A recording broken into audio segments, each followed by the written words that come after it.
नमस्कार प्रणाम दोस्तों, मैं हैप्पी किरण शिव शंकर माँ पार्वती जी का भजन सुनाने जा रही हूँ।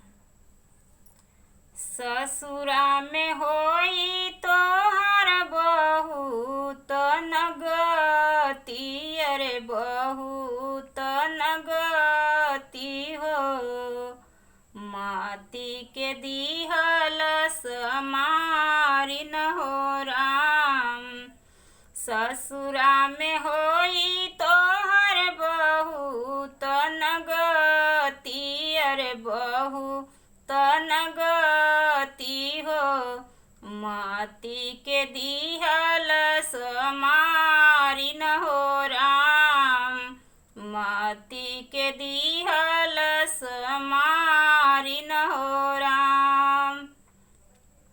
ऐसन बौरा हवा से दिलवा लगवलू, अरे दिलवा लगवलू हो। बलु गौरा रह तू कुंवार न हो राम। भले गौरा रह तू कुंवार न हो राम। ऐसन बौरा हवा से दिलवा लगवलू, अरे दिलवा लगवलू हो। भले गौरा रह तू कुंवार न हो राम। भले गौरा रह तू कुंवार न हो राम। इनके तसोर भइल दुनिया के मालिक हउए, दुनिया के मालिक हो। देखै में लागेल भिखारी न हो राम। देखही में लागेल भिखारी न हो राम।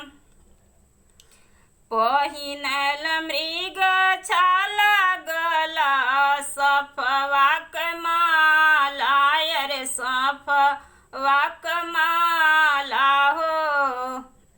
पहिनल मृग छाल गला सफवा कमाला, अरे सफवा कमाला हो।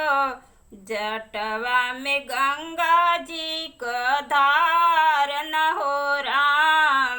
जटवा में गंगा जी का धार न हो राम।